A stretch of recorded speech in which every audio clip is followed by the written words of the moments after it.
Bonjour, tout bonsoir peuple congolais. Nous tous vos occasions, n'est-ce pas, à Rolanda émission Oyo, puisque vous allez belé à Rolanda Bicho à chaque fois, toujours tiens à vidéo, en tout cas sur les réseaux sociaux. Merci beaucoup de la fidélité na bino.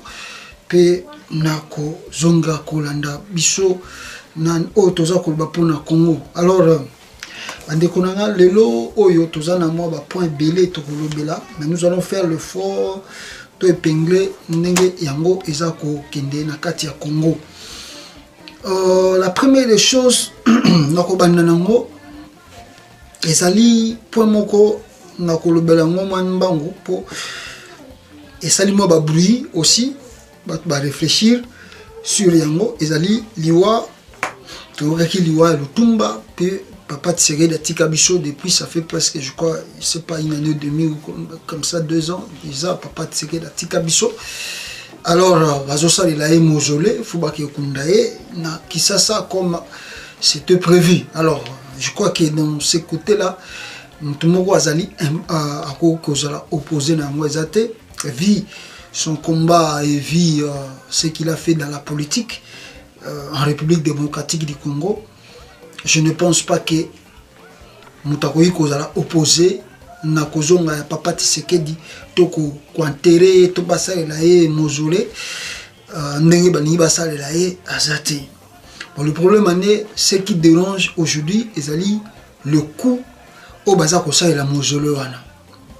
Selon le calcul des estimations et vidéo bimela kibiso awa on a estimé dépenses non surtout eza 10 millions de dollars parce que bah, ça il a un monument moko à bronze et le monument là donc Kunango il a 1 million et quelques dollars donc plus ne bazo sala ba moni déjà banzela le route Alpha T déjà moni déjà banzela bazo sala pona kokenditi na mausolée na ntele tina bisika ba kotia cornae moni déjà maquette na mondenge salami donc le coût en la totalité et puis c'est 10 millions de dollars.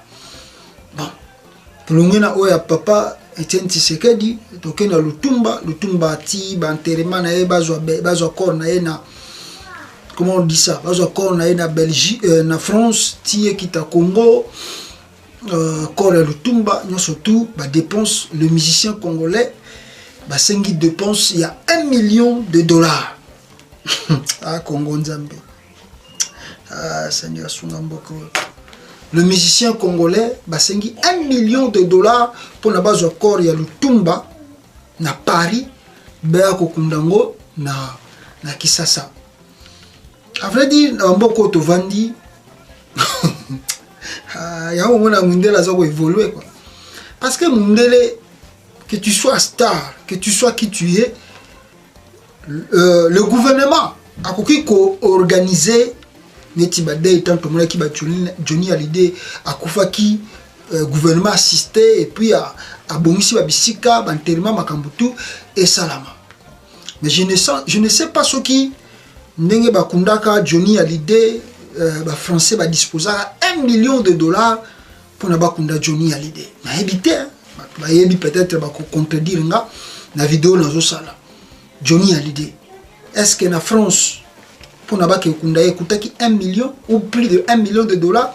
En tout cas, est-ce que le gouvernement français a décaissé 1 million de dollars pour n'avoir kundaye n'a évité.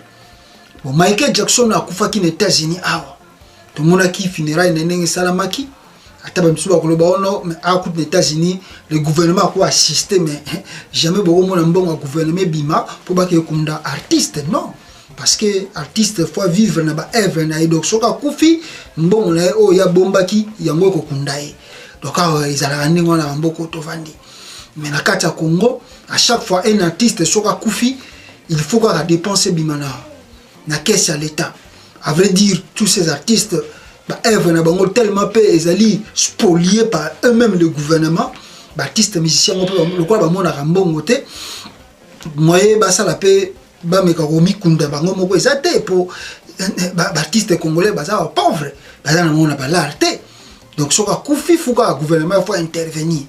Bango moko pe ba musicien au Congo au lieu ba développer ba comprendre que non système oyo eza bien te que non à chaque fois que soki mutu na biso moko akufi il faut que na kolela gouvernement. Ba le ba comprendre que non ba F na bango yango bandoko kunda bango non ba zela ka gouvernement faut kunda bango. Alors moi ba sala ba déclaration sur les et puis ata ba sali na oyo ke la bango.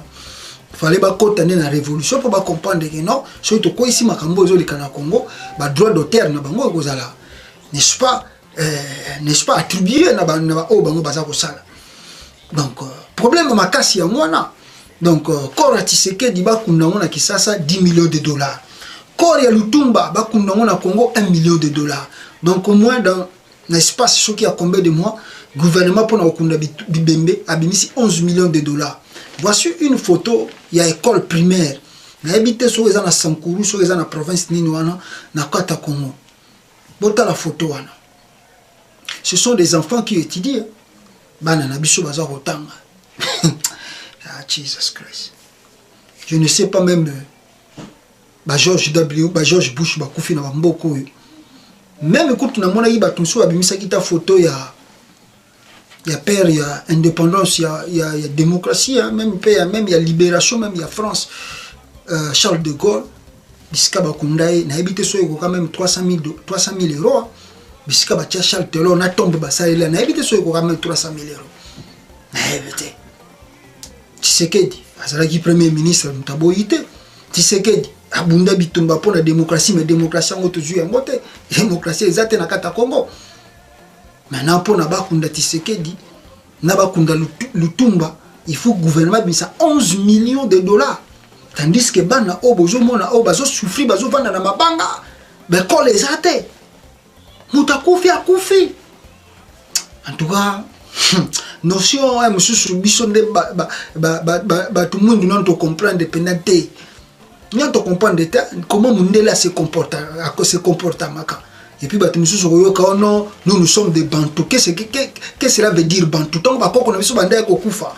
Quand nos grands-pères, nos ancêtres, pendant ça, on va mausolée à 10 millions. Parce qu'on est Bantou, non? Surtout, on est Bantou. Donc, nos ancêtres. Pendant qu'on est Bantou, ça va 10 millions d'euros. 1 million d'euros pour Nabakunda Moutakufi. Bambo, on est servi Batonga d'école. Même hôpitaux. C'est ça la notion que l'homme blanc a sur sa tête. Tu es parti aujourd'hui, tu es parti, ton histoire est finie. On move on. Mais donc on veut faire des cérémonies, faire de prestige, tout ça. Atabo saliamo, atabo tcheba mausolée, atabo tche o tout boko sala. Après tout, vous dépensez les millions à Pamba. L'argent là que vous dépensez, c'est pour rien. Donc ozomona ke eza pasi mingi na kati ya mboka oto bengi République démocratisée du Congo. Bat bazo souffrir na ba pasi na banzala, bat baza kolela, mais l'argent de l'État on va transformer en makamusu so malamu. Bango babi ke non, il faut honorer Bibembe. Na kimuyibi na ba nyoso to ekoti na mona kati ya ba délégation makamuto zo sala. La vérité boyeba neni. L'État a déversé 10 millions. Mais bien, on organise pour les travaux, on a coûté 10 millions. Et là, on va travaux peut-être ceux qui ont belé coûté 1 million. Mais 9 millions de tokens, on a beaucoup de battre. Le Tumba, pour la raison, ça coûte le Tumba, mais on a coûté 1 million. On a dépensé tout, ça a coûté 1 million. Moi, 200 000 $, 100 000 $, il coûte le Tumba.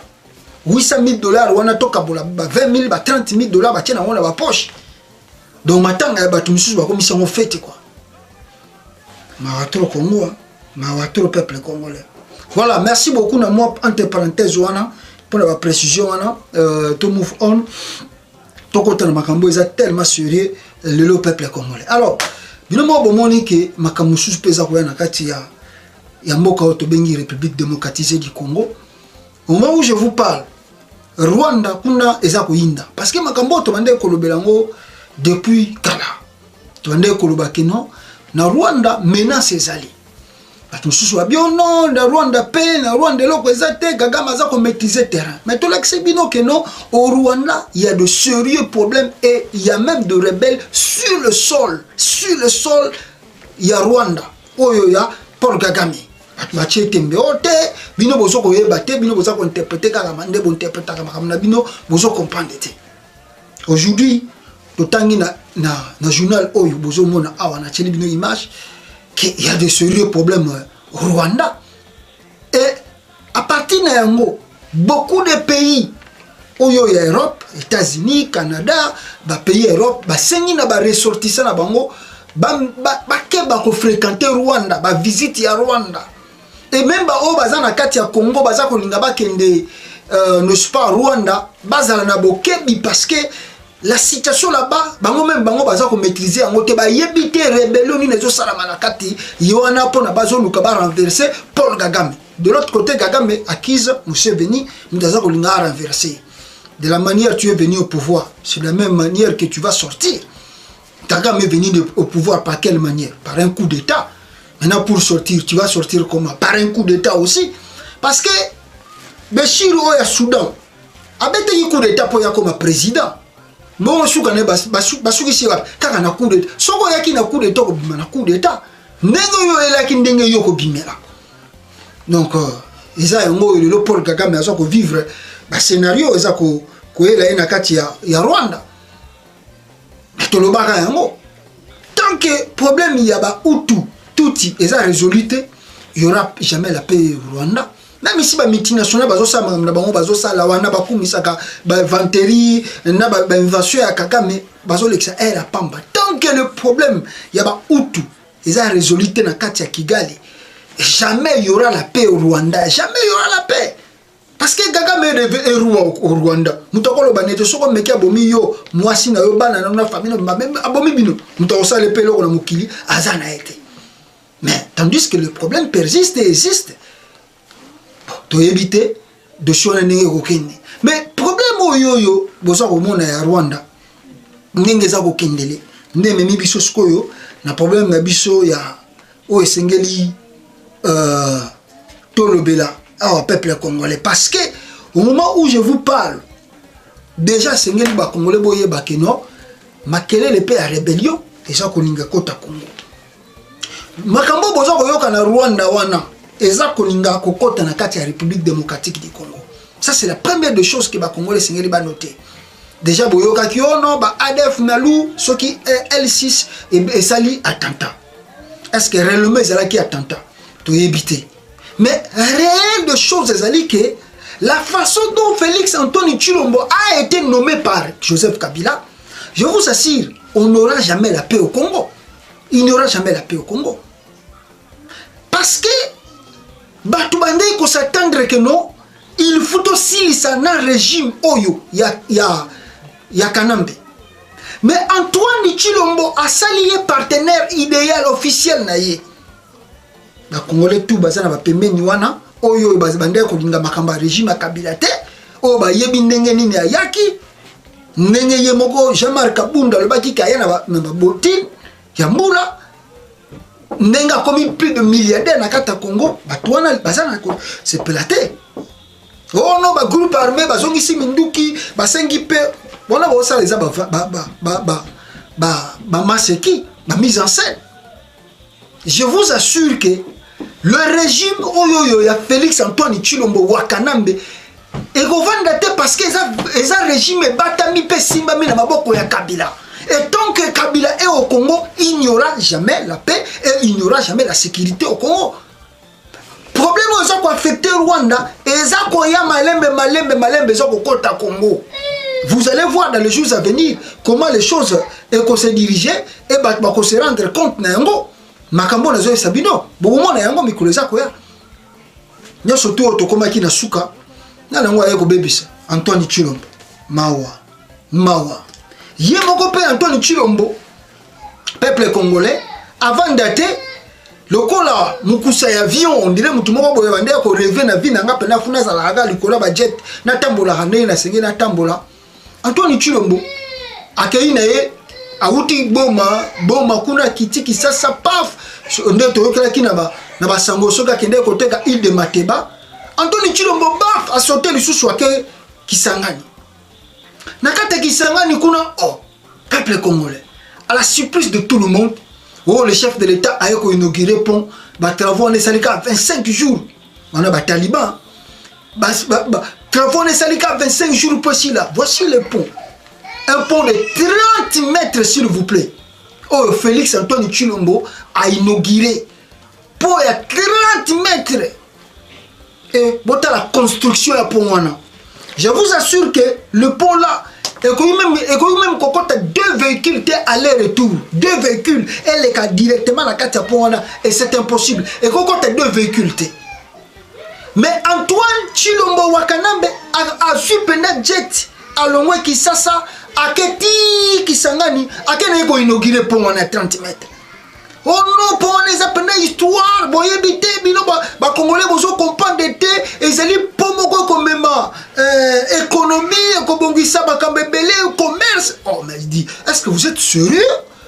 Bozo lo ba makambo pona koloba ou bien bozo koloba makambo pena bino boza ko peser yango. Qu'est-ce que le pont de 30 mètres et comme ça la pont en commerce? Si vous êtes sérieux, construisez quelque chose de durable. Si vous êtes sérieux, construisez quelque chose de grand. Un pont de 30 mètres s'il vous plaît. Oh non, habitant kuna ba yebi valeur na yango. Oh mais comment ils vont savoir la valeur de ce pont? Donc il va valeur na onengeni. Pont et kokota 2 véhicules aller-retour te. Yo Antoine Tshilombo inauguré yango. Chef de l'État, président de la République. On suit jet kudu yo na pena direcable na yo. Yo na pe tozo mona ya zo tala ba photo peuple congolais. Tala nenga za ko diembela. Caméra, Diembeli pena pe likora jet on a pena on dirait makambo za. On dirait pena bato ma bato la pena quelque chose de grave. On dirait pena bato on sa eloko moko pena munene. On bat ba ko kam. Et pourtant rien du tout. Rien du tout. Antoine Tshilombo. Ah! Oh non, mais moi, mobalo asa grave. Hein? A inauguré pour 30 mètres. Tout le monde a pété si la table en a été haut. Le lendemain, à 15 jours, a inauguré pour 15 mètres. Ah, Nzambe Nanga, Congo. Tout ça, là, Nico, pour tout mériter ma cambo. À 15 jours, a inauguré pour 15 mètres. Il faut botter la construction pour moi. Besoin de la photo. Botter la construction pour moi. Félix, est-ce que osa sérieux na makambo osa kosala to ezali na ebité manque d'expérience politique, manque d'études, na ebité qualification nini to loba na makambo yoza kosala Antoine Tshilombo. Comment toi tu te déplaces avec un jet? Na ba pilote tozo mona wana to ebité so baza ba ukrainien baza ya mboka nini ozo déplacer bango à chaque fois que tu les fait déplacer, tu dois aller payer l'argent. Maintenant, tu pars simplement inaugurer des ponts de 30 mètres et de 15 mètres. Et là-bas, il profite de l'occasion pour dire qu'il va nommer un premier ministre. Mais ça honte pour le Congo.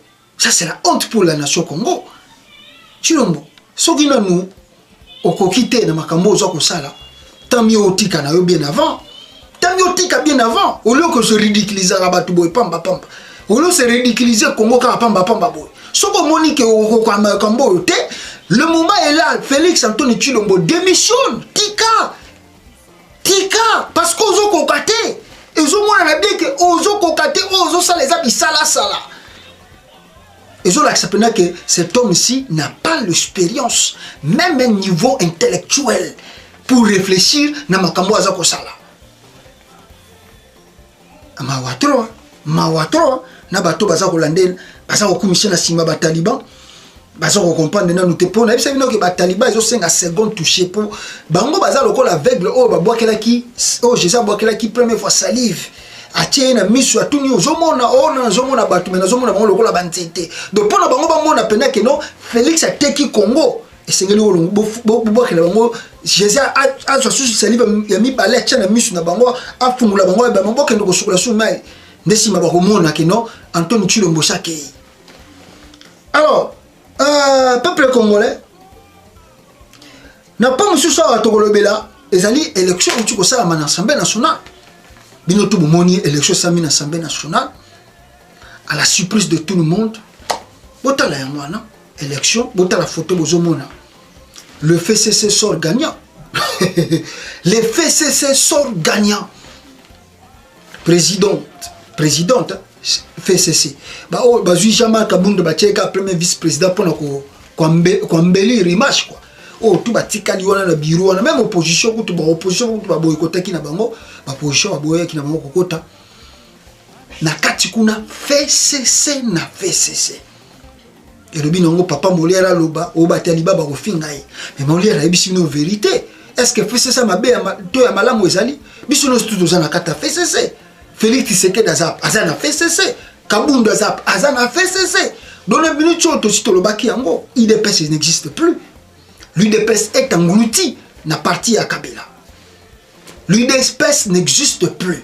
Maintenant, il sait que vous devez comprendre, avant d'en yango, la façon dont tout le monde est pour moi, je même Azala qui est élu président de l'Assemblée nationale, Janine Mabunda Oyo. Nasimane tombe à ça la fête, peuple congolais photo Oyo. Bon, on a awa, na macaron na e, alati na e, effigie à Joseph Kabila. Joseph Kabila. Ça veut dire quoi? Après, c'est un message. Le message est clair. Il est là pour servir Kabila. Il n'est pas là pour servir Félix. Il est là pour servir Joseph Kabila. Ce qui vous en a doute, beaucoup de gens et beaucoup vivre yango, ce qui se prépare à l'heure actuelle, peuple congolais. Il est là pour servir. Avant-hier, Mikolo Tchukoleka, notre constitution a beaucoup de problèmes. Et c'est ce qui va se passer dans les jours à venir. Ils vont voir et revoir la façon dont ils peuvent faire pour modifier la constitution. Après l'élection, l'élection Sili, le PPD, qui communiqué. Bango communiquer la bango basali balobini awa attendez je vais prendre communiquer yango oyo batu ya FCC basali après n'est-ce pas après élection il y a Assemblée nationale voilà donc papier yango yo ndena zotangela bino abini l'élection et l'installation ce jour du bureau définitif de l'Assemblée nationale illustre le dynamisme de notre démocratie et confirme la volonté du Front commun pour le Congo, FCC en sigle et de son partenaire le CAP pour le changement cache en sigle de consolider la coalition en privilégiant notamment la cohésion au sein de la majorité parlementaire. On a quatre parlements, basali, bakoma, bande bazos basi basali majorité parlementaire, donc bando voter ba loi ensemble, bakambutu bando sala ensemble. Est-ce que vous peuple congolais, vous vous rendez compte ya makambo ndenge zo okende. Donc à partir de lelo, ndebo yebi IDPS ndenge zalaka, nyo surtout oyoyo FCC à Kabila bando kosala. Lokola bango basali coalition na ba INC na ba bloc tuna IDPS na kati. Bako bandoko voter ba loi ndenge moko qui veut dire ce qui est allé le va changer constitution IDPS a un choix te faut à soutenir partenaire na FCC pour basali coalition et bandi déjà na élection au Boyoni Jean-Marc Kabunda bini premier vice-président abimi ngo par quelle magie bango mo ba yebi pona katia coalition na bango ya FCC na kashine bango baza ko na communiquer oyo boza ko mona liboso na bino. Bon, Mikole Koya, bon regretter, loi non c'était ko botama, ce que zali en faveur de ba Congolais bo beti maboko. Mais boye bango ke IDPS akobanda ko voter nzele moko na PPRD. Na FCC à Kabila po bazali ba partenaire, basali nyo surtout oyo, balingaki basala ensemble. Le vote massif des députés FCC en faveur du ticket FCC cash démontre une fois encore leur attachement à la discipline et à la discohésion recommandée par l'autorité morale, le camarade Joseph Kabila Kabange, ce dont elle le remercie vivement. Est-ce que vous comprenez? Donc, autorité morale, écoutez, je vais relire encore pour la bien. Le vote massif de députés FCC en faveur du ticket FCC cash démontre une fois encore leur attachement à la discipline et à la cohésion recommandée par l'autorité morale, le camarade Joseph Kabila Kabange, c'est dont elle le remercie vivement. Donc Joseph Kabila, autorité morale et FCC, Moutoua Salignon surtout que non, ticket gagnant on a fait CC Cash va voter massivement Jean-Marc Abundu pour abima vice-président de l'Assemblée nationale. Ndenge va voter pe Janine Mabundu pe abima président de l'Assemblée nationale. Donc bazali ba partenaire lelo et nazali autorité morale c'est Joseph Kabila. Donc ce qui Joseph Kabila tindi bango mibeko bako ya ko vendre sika moko bako voter balona bango ensemble. Bolela na bolela te mais bino moko boza ko se rendre compte là où le Congo est à se diriger on s'enfonce sur une télémité. Alors pour terminer le communiqué Balbi, tout en félicitant chaleureusement chacun des membres du nouveau bureau de l'Assemblée nationale ainsi que l'ensemble des députés qui se sont livrés à cet exercice républicain, le FCC exhorte l'Assemblée nationale à pleinement jouer son rôle constitutionnel en favorisant le mandat qui lui a été conféré le peuple le 30 décembre plutôt 2018 à travers un soutien actif aux réformes structurelles à même de transformer qualitativement notre société. La réforme pour transformer la société. Kanamba était là 18 ans. Qu'est-ce que Kanamba a fait? Qu'est-ce que Kanamba a transformé? Combien de lois ont été votées en faveur de la population et de la nation congolaise dans les 18 ans de mandat de Joseph Kabila? Rien du tout. Bon, Anthony Chilombo a commis partenaire na bango. Combien de lois seront votées en faveur du peuple congolais? Combien de lois vous allez voter? Or, selon ce que tu dis, Sakibino, ces gens-là se préparent petit à petit pour la modification de la Constitution. Mais,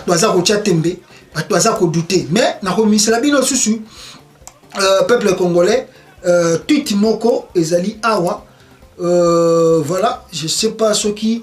Voilà, attendez, nabimisa tweet wana pour une meilleure compréhension nabino pour nabo comprendre qu'est-ce que nous disons ici nabat oyo bazali nanu ko comprendre la réalité des choses qu'il y a. Voilà, nakata tweet oyo ni na tcheli bino sobolandi yango mto azako lobela bien que petit à petit la modification de la constitution arrive.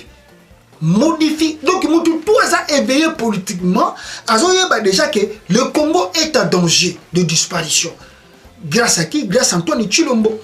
On a vu ce qui vient avant-hier que moi, je m'appelle papa Naé. Je papa Naé pour le pouvoir. Parce que ce que Félix fait et a fait aux Congolais, n'a habité. Parce que Félix est prêt à tout, à se livrer à tout. Il est prêt à tout et à se livrer à tout pour se consolider. Mandat on est à 5 ans, il y a présidence. Il a même peur que Bako Bengana et Kabila ça les locaux. Mais pour consolider, n'est-ce pas, mandat il y a 5 ans, il est prêt à tout sacrifier, à tout donner pour Nagara Nini, vendre un partenaire naïf politique. Mais ça, qu'on ne la paie pas si pour la mission à Congolais.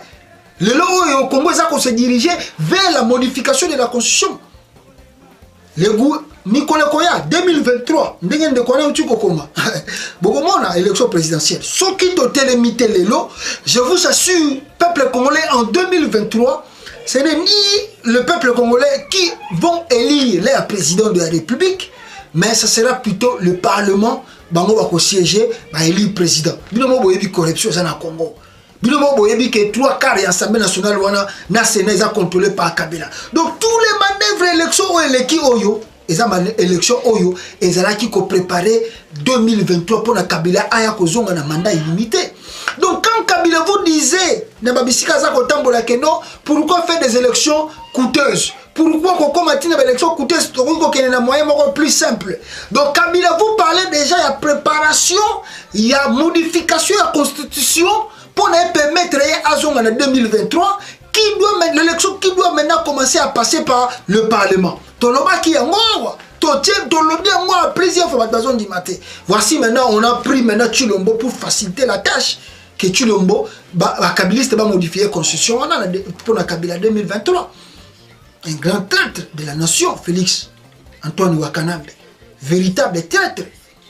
Et ça passe, dans le Congo, qui combien des années, tu as un fils du pays, cet enfant peut incarner quand même le fruit de son père. Mais comme peut-être c'est ça,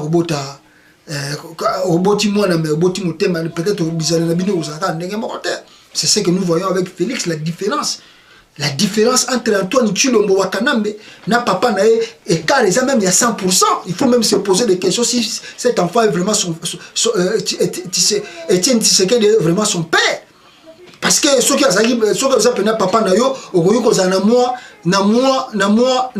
peut-être tu peux avoir même moi attends 5%, à ma kamounaye. Mais en Félix Tshisekedi, on ne trouve rien, absolument rien d'Etienne Tshisekedi. On ne trouve rien, absolument rien d'Etienne Tshisekedi à Félix. Est-il vraiment son fils? Pourquoi trahir la nation pour la Bomengo na yo moko? Et son entourage, il est là, il a pris tous ses amis, il a pris membre naye à famille. Parce que même bateau, parce qu'on les a pèse, parce qu'on les a pamba. Félix a ramassé, Bartouné baza plus proche, Massa naye, Yakala. Et puis Félix Tshisekedi a une famille naye restreinte. Ache bango na présidence wana, bino bataille de pèse ata boleli bino moko.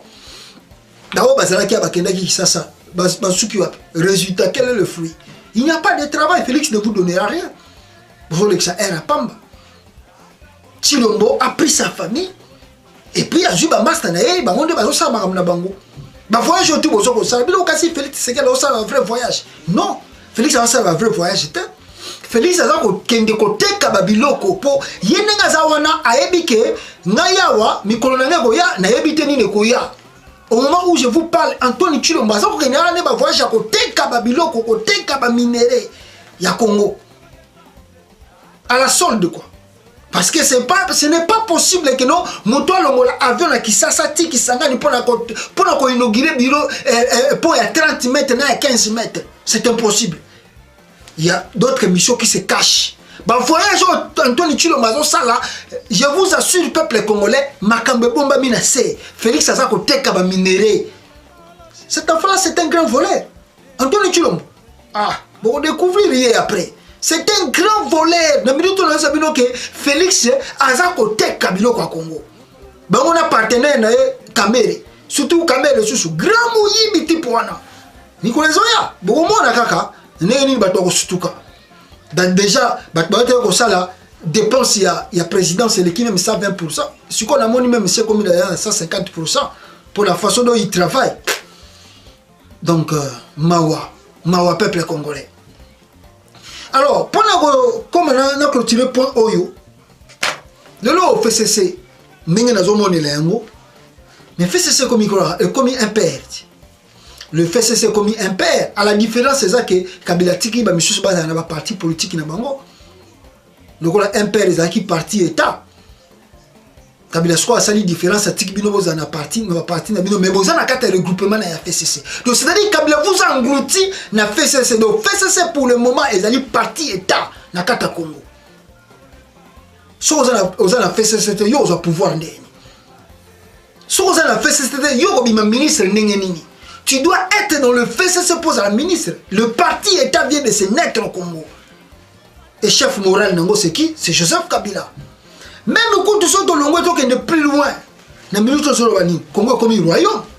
Qui est le roi? C'est Kabila. Il y a des gens qui ont décidé, ils ont pistonné Batounaï. Même les gens, les 5 000 l'Assemblée nationale, n'a pas si bien injonction. C'est Kabila. Moi, je suis un candidat unique. Jean-Marc Aboundou peut poste un candidat unique. Donc, bon, ça est l'autre côté à Koloba, peuple congolais. Tout est décidé à partir de Kingakati. Le Congo est vendu. Le Congo est parti. Félix veut nous enfoncer. Dans le boulot, Mboko allait disparaître. Et les intellectuels sont là, ça observer, comme si rien n'était.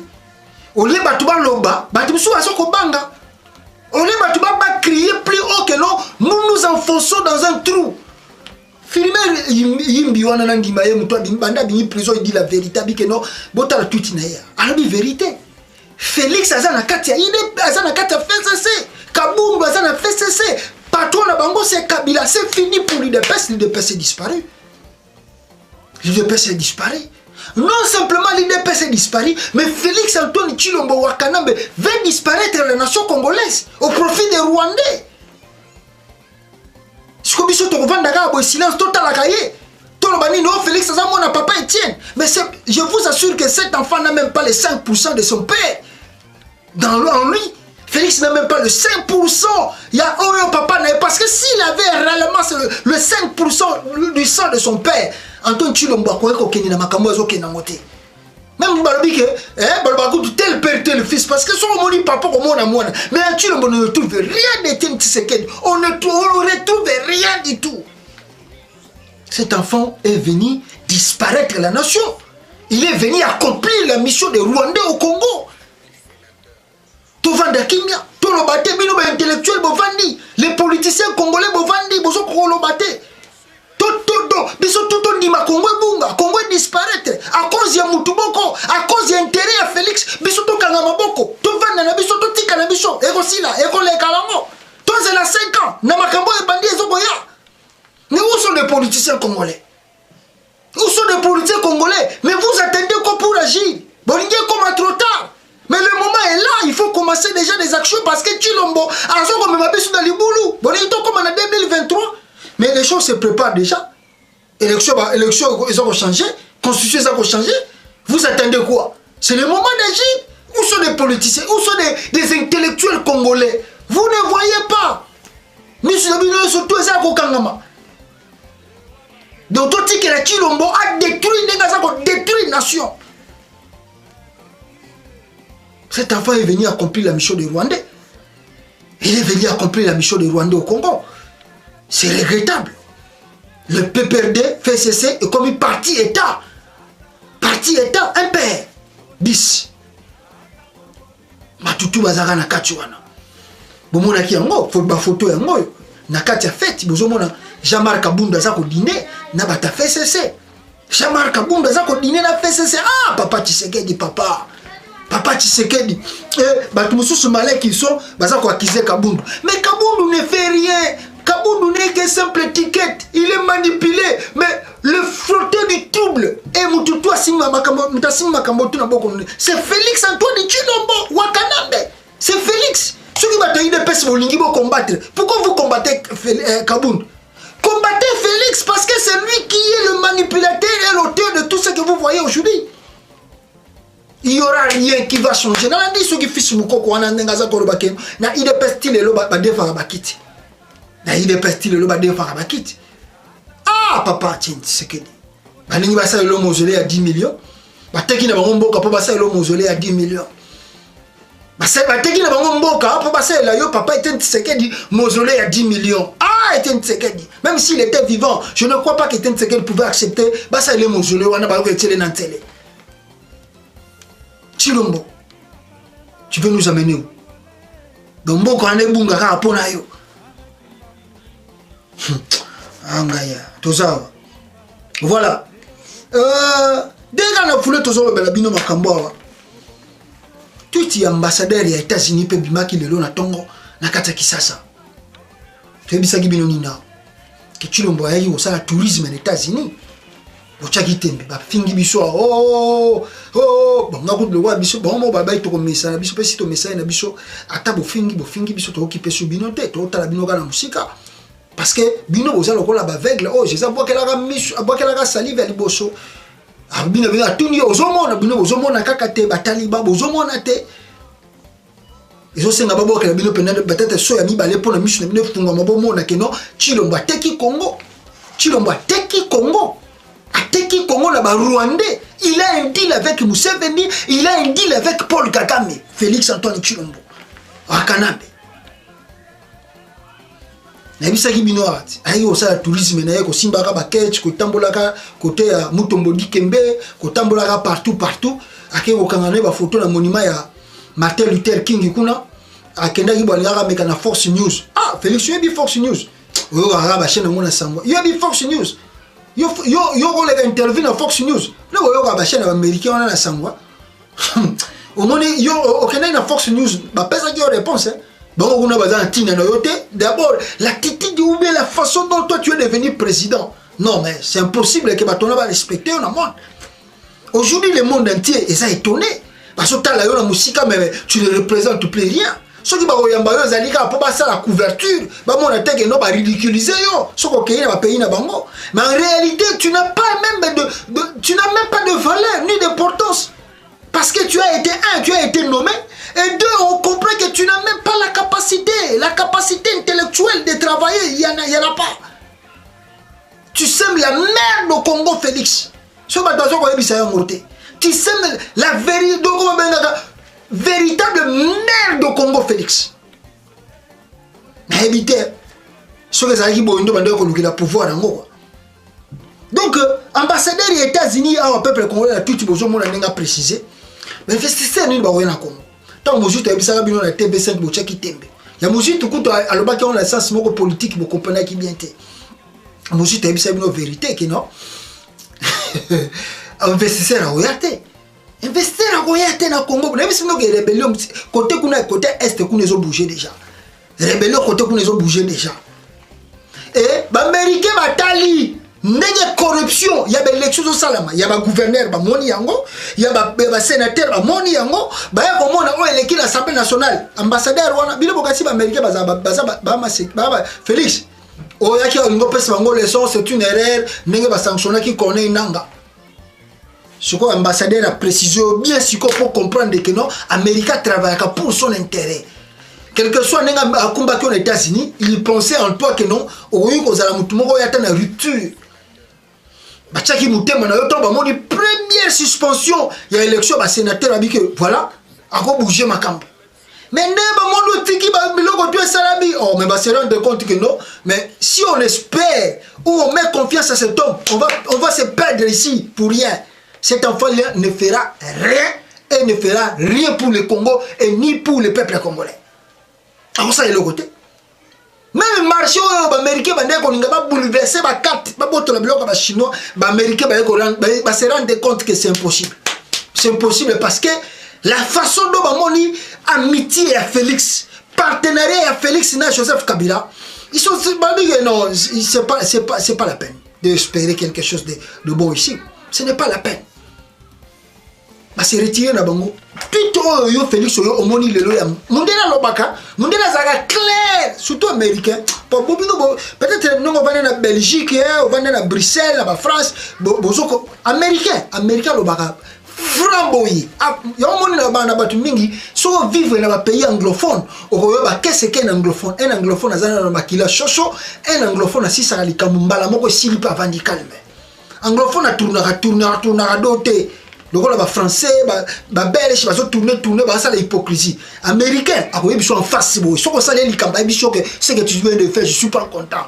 Si vous ne savez pas ce que non, oh, ça les a mabé. Attends, vous êtes amis, vous êtes pire. Si vous trahi, vous que tu m'as trahi. Et si vous êtes là, à foutre sur un foutre ça. Anglophone, ça a wana. Mon ambassadeur a dit vérité, vérité. Corruption est l'équipe. Nakata Congo. Même il y a Antoine Chilombo. Na minute à ça yiba na eka yiba ba on a partenaire na eka mel. Ça yiba. Dans la élection. Corruption na corruption. Insécurité peu grave na kata Congo. Bazo kufa na bango toujours ko kufa. Yemo so akena kisanga oh non, je vais faire de na ligne ko koyoka ta mo na insécurité te Chilombo. Yo melaka masanga. Hein? Parce que la façon dont yo so ko lobela mais moi dis que Félix au Mélarano, au Mélina, au Masangana, yo, avant ça la même, tu bois un peu quelque chose, tu bois l'alcool, au mêlé alcool, et bouger au moment où yo, le biloba, le banana, na libosa, pas tout quoi.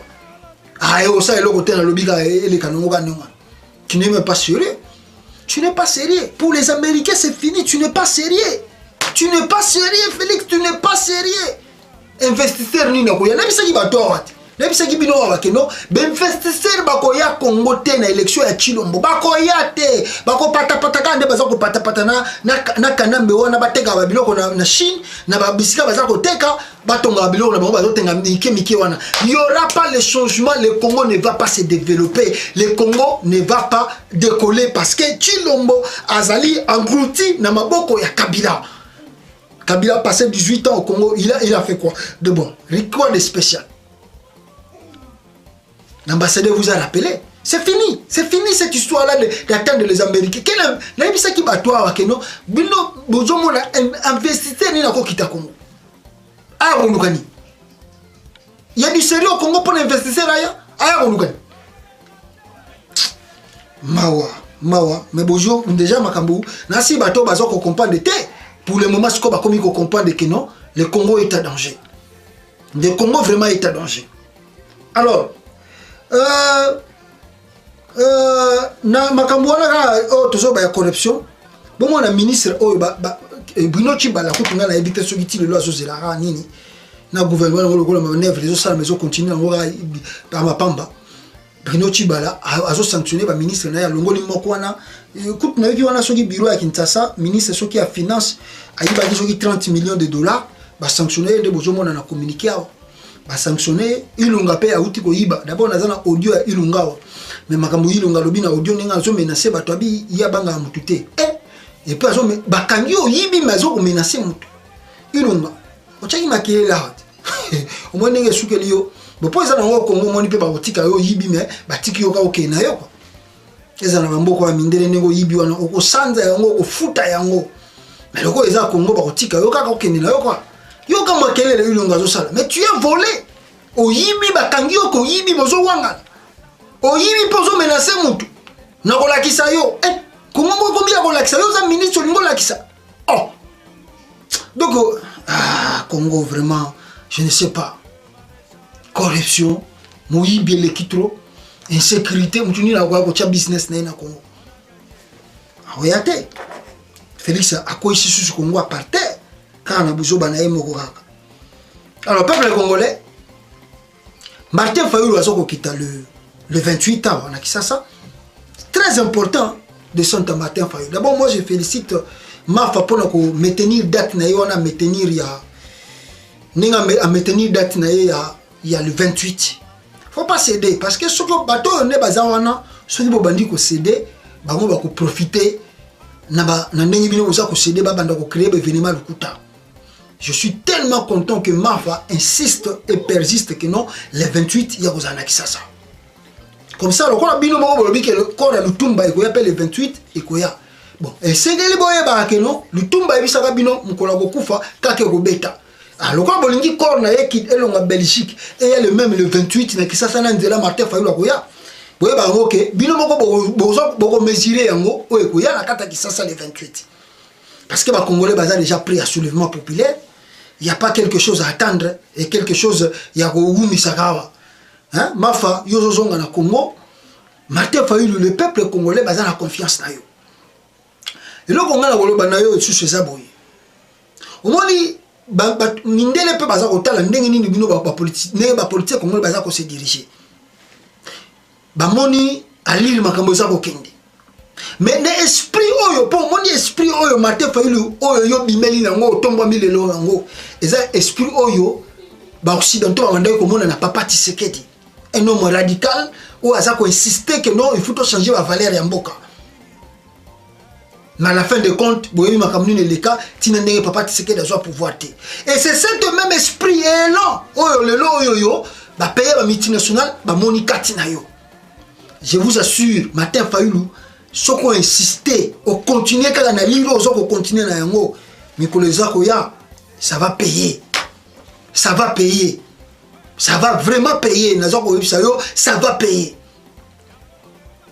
parce que en réalité na kata classe politique à Congo toza ko se rendre compte que on n'a pas des hommes politiques sérieux et d'ailleurs tu koyoka toza ko vérifier information to éviter ce que c'est vrai que Martin Moïse Katumbi plutôt alobi que non oyo wana ba Félix tu ko sala ezali pour ba piéger pour aller rejoindre bango mais ya rejoindre bango te wana ndenge toyoki mais tout ça ko lukana nous to vérifier information na to ba soki za yango beza yete mutalobi yango sima to ko commenter yango mojindo les occidentaux na kata classe politique ako bazo mona bato baza sérieuté mutu moko oloba lelo lobi alobi nebe ba oza l'équipe na baninga lobi kuna ba trahir ba kene ba ko sala makamuna bango mususu mais comment les blancs ba ko respecter bino bako parce bino valeur bako soutenir même bino na bitumba bozo sala jamais mais à lire le Martin Fayulu yo ça ko continuer na yango Il y a quoi insister, parce que tu dois insister.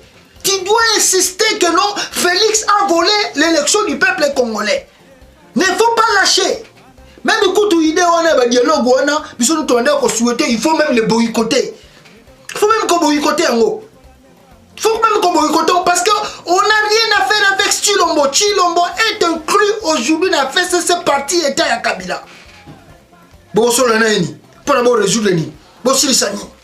C'est un traître. Et traître, nous, surtout, à Zaranali Foutinaï.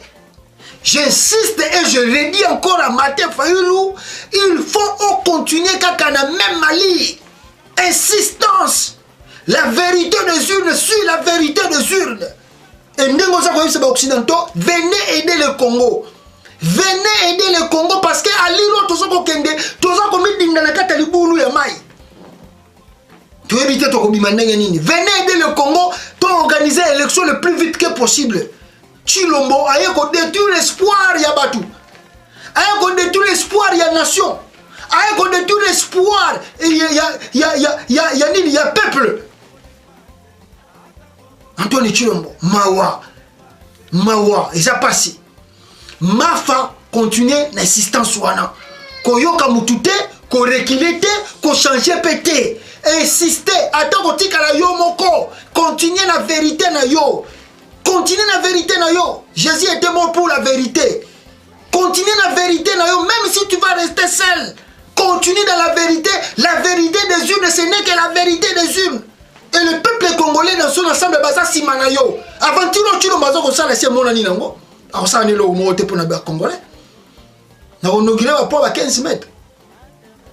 Donc Mafa le 28 na Kinshasa. Tu vois ça qui peuple congolais à Kinshasa bo bongama. Bo ke malani Lutumba, mais Lutumba est mort. Attends mon ami Lutumba belé après Lutumba est mort, il est parti. Lutumba est parti, il est mort. Attends, Bobimi 100 000 boké yamba Lutumba, ça fera rien. Il faut changer la vie na binoté. Bobi Mande Belé, boyamba Martin Fayulu, Bokumba ye maleme, ceux qui essayent de même parler de la nation, de boulonner Félix, n'a partenaire na Kabila, Bossana yango. Et là on est aussi là ce soir. Il n'y a rien à attendre ici. Le moment est venu, peuple congolais, nous devons se prendre en charge nous-mêmes. On doit se prendre en charge. Trop c'est trop. Jusqu'à quand tu vois qu'on dit ma médiocre boye, le moutuloko là, Jamal Kaboun, ou tu vas à l'université, comme premier vice-président, pour aller signer ba deal avec Ndokina Kabila. Bisoka ba Congolais total arabe quoi, observateur. Tu connais les spectateurs. Total arabe, on est basé pour jouer dans la nation mboka. Congolais tout bisiko zali mwana mboka, il faut côté élément. Kobanga te oba ko finga ngaba, mais Jésus ko tout mwana nzambe, ba finga ye. Ba finga ye awa ba finga ye ba bete ba kulus mwana nzambe. Bongo yo mutamokili. So ba fingi yo nego sala ni, ekanga mangana longia, ekanga mangana ngote, ata fingi yo ekanga mangana ngote, ekole kanango. Ba finga ka mutoyo, o bazomona sana fale, so za na fale temta ko finga asate. Kobanga mutoko finga yo te. Tellement ça la vidéo bisiko zali motivé peuple congolais na Kinshasa les 28 les 28 batutu na balabala boyamba Martin Fayulu c'est lui le peuple congolais boponaki c'est lui le président élu avec 62%. C'est lui votre espoir mais bien le peuple congolais ezana Martin Fayulu ezana Tshilombo. Ça c'est un traître, c'est un démon. Tshilombo c'est un démon. Il a trahi la nation, il a trahi le peuple congolais. Les 28, moi, je suis sorti à Congo, papa, maman, yaya, leki, na balabala, kokendo koyamba Martin Fayulu. Botika bakamba Lutumba wana. Botika bakamba Lutumba wana. Lutumba tongani. Atonga école na Congo. Ata école primaire atonga yango. Ba musicien wa Congo, tala bazo pesa bango 1 million ba ke kundai. Ata musicien moko wa Congo, atonga ata école primaire azati. Égoïstes qui sont aussi. Ce que Martin Fayulu a bimisi date na ya le 28 pour la bango ba Félix ba compliqué ba tiesu sur retour accord à Lutumba le 28 banga ba kasa ki Martin Fayulu a reculer na bana lusha na bino formé ba non nous sommes des bantous to lingi to kunana no bimembe Martin Fayulu a changé date yo Martin Fayulu a changé date te Congo ya bino Congo ya Lutumba ça ni ne pour na Congo ayeba banze mona eso que c'est plus ça ba tout tant mieux. Mais maintenant ici on parle de l'avenir de la nation. Lutumba est mort, c'est fini, c'est parti. Il est mort. Ici, nous parlons de nous vivants. Qu'est-ce que nous devons faire pour ne pas venir changer le peuple congolais? Bon, Lutumba. Lutumba, on s'en est. Ça, Koufi Akeïna. On s'en est monument. On a passé ma famille. On a passé le peuple congolais. Les 28 Moutoutou dans l'aéroport, direction la biso koyamba mate faïrou, bosoko memaya akotambo la makolo, mafa akotambo la makolo, kolongwa aéroport Njili, qui s'intéresse? Bisika retenir un meeting. Bino bozala wana peuple congolais. Soke sengeli bon memaya, qui n'a parlé de la nation les 28 bozala après. On n'a rien à attendre, on n'a rien à perdre. Oyekoya eya, cette fois-ci oyekoya eya nakata Congo. On ne peut pas laisser la place à cet imposteur Félix. Un vrai bizimungu Félix, un vrai bizimungu, un président étiquette. Avec on détruit la nation Congo. 3 mois pas mal, regardez les bêtises qu'il fait. Bonsoir Zali, il en est aux années. Et comme ça nous allons croiser les bras laissés parce que c'est l'enfant d'Étienne Tshisekedi quoi. Avec son égoïsme. Non mais... il va voir les choses. Hein. Maintenant, ici, on ne va plus laisser le temps. Cette fois-ci, on ne va plus laisser le temps. Non, on ne va pas laisser le temps. La manœuvre, tout Kabila, comme ici, Congo, comme parti État. Kabila, comme ici, Congo, Royaume, ah, dit, peuple congolais, n'a évité ce que vous comprenez, ma camboy. N'a évité, même la diaspora, si on se rend compte, ma réalité au Congo, c'est au Kenelango. Congo est comme un royaume. Kabila comme les rois Congo dirigé Congo. Après ça, tu vas poste à Lingui. Mais dis, est-ce que Bissot va Congolais, la Bissot va venir la diaspora, tu vas réfléchir, tu vas la moukate. Vous attendez quoi, bande Konangai? Kabila comme ici Congo royaume. Yé no makabatu. Asa la voie à Lingui. Na Bissot dans vivant. On vit qu'une seule fois. Mais il faut te libérer Congo. Nous devons libérer ce pays-là. C'est pas comme ça que le pays qu'on a dirigé. Jusqu'à quand, jusqu'où? Jusqu'à combien d'années nous allons attendre pour changer les choses? Donc on a interpellé Bande Konanga, Bande Awa. La diaspora, les 28 ont besoin de bouger. Ils peuvent préparer une manifestation. La diaspora, ils peuvent préparer une manifestation. Tu l'as il faut que azali déjà diaspora azali anti donc ce jour ya abandonnement na makambo de to ko mingi te mais asala ka jour ya voyage en Europe bon on vivre film mais ningi tout ça boye tout se préparer peuple congolais diaspora papa maman ndeko nanga préparer au Congo il n'y a pas le tribalisme au Congo mouchoïla zate muluba zate mukongo zate mungala zate on est tous congolais et on regarde d'abord l'intérêt de la nation ya liboso. C'est pas des bêtises que tu l'as fait à donner le pouvoir au Rwandais. Il y